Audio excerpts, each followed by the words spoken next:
Okay, as promised, it's our special segment, Quarter Se Quarter Tak, where we get you earnings expectations from one sector a day. Mangalam is here with FMCG in the spotlight. Mangalam, morning.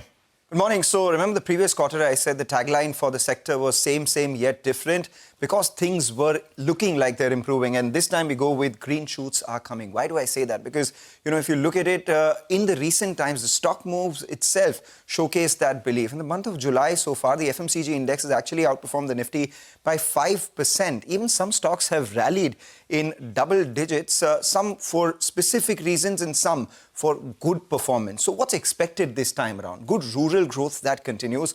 Urban, which was under pressure, is now seeing gradual improvement, signs of life out there as well. Raw material prices, while they are volatile, the worst seems to be behind them. And staples may outperform discretionary. That's the big headline this time around. Summer products, some of the categories did get impacted by unseasonal rains and strong competition across categories. But we have a peep into what a lot of these companies are likely to report this time around. Godrej Consumer's India business delivered high single-digit value growth driven by mid-single-digit volume growth. Marico said its underlying volume growth in India has been at a multi-quarter high, led by their value-added hair oil business, which grew in low double digits, telling you consumer sentiment has improved because this segment wasn't doing too well for them.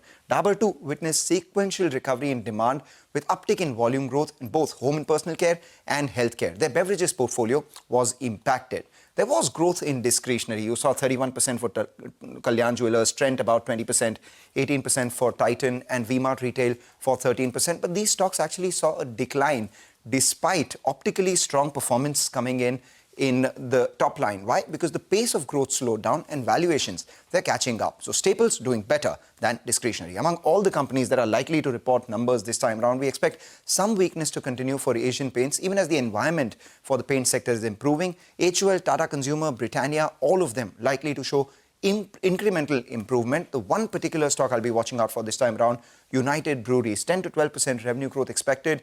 There's a summer product. The company has increased its focus on premium offerings with all the regulatory navigation that it has to do. That will be important to track. For the entire sector, speaking about strategy, the most important thing will be strategy of new leaders. We have a bevy of new leaders at HUL, Nestle, Pidilite, Titan, Bajaj Consumer, and many more.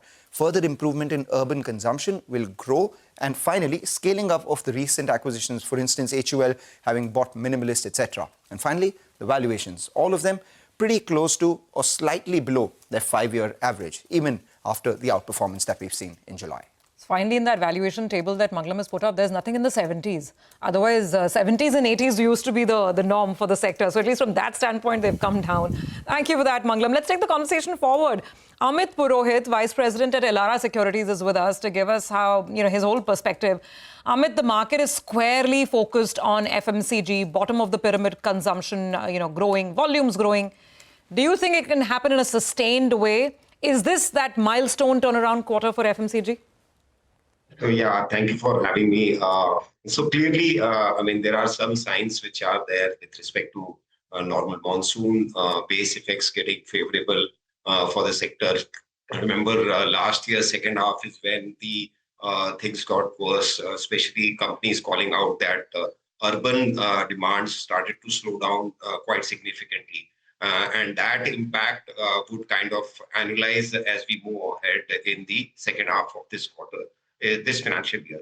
The second part is obviously the overall hope and expectations of a better monsoon, which will aid into better income growth for the rural and rural growth, which has been talked about, that rural has been growing ahead of urban.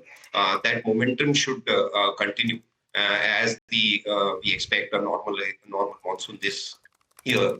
And that would ensure that there is no significant downside risk, hopefully, as we move into the second half.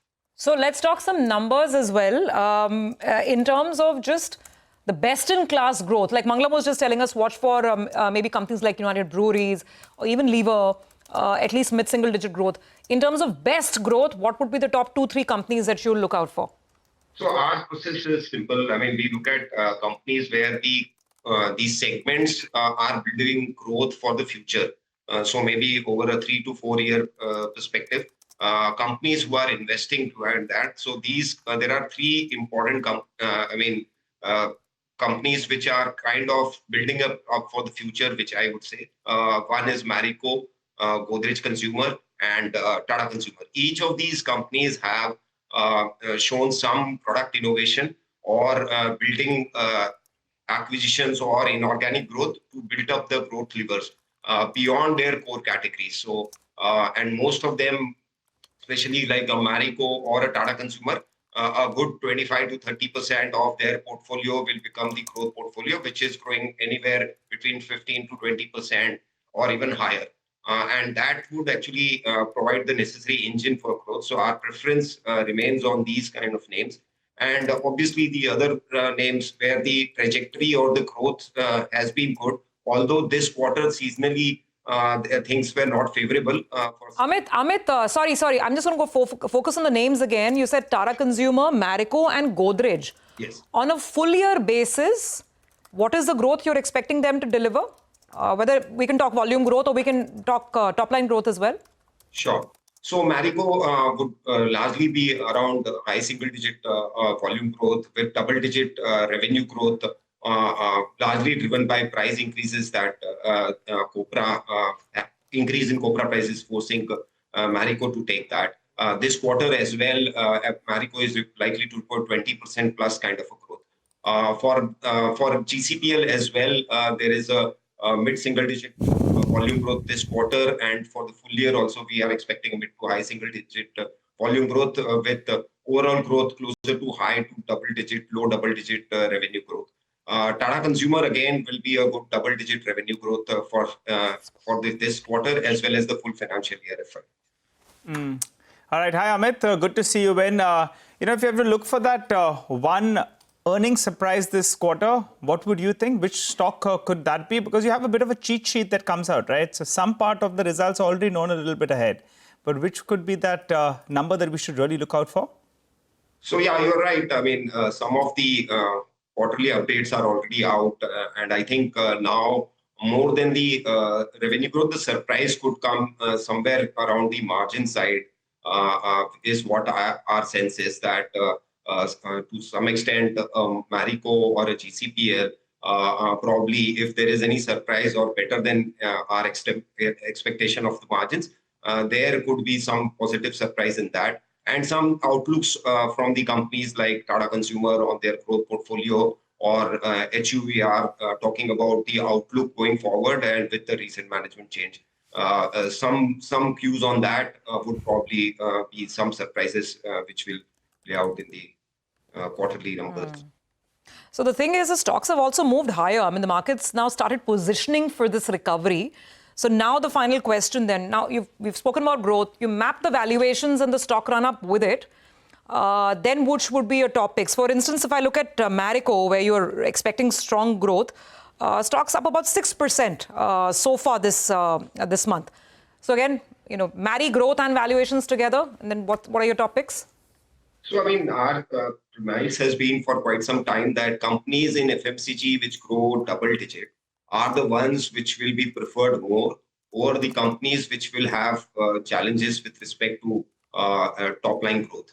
And in that context, I think if I look at Marico, reasonably valued at 46 times FY27, could probably, as we go along and the confidence built up, you would see that this inching up further with respect to the multiples as well is what our sense is. Similar is the story if I look at Godrej Consumer, where the multiple is closer to around 46 times based on our estimate on FY27 basis.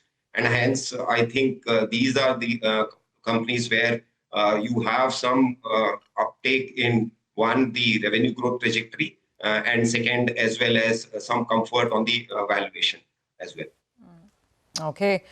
All right, Amit, interesting conversation. And let's see, because actually these stocks, Nifty is up hardly 6-7% this year. But some of these stocks where there is a promise or a hope of growth building, they're up. Look at Tata Consumer. I mean, this year it's up almost 20%. Marico is up 13-14%, all outpacing the Nifty already. So interesting times for the consumer space.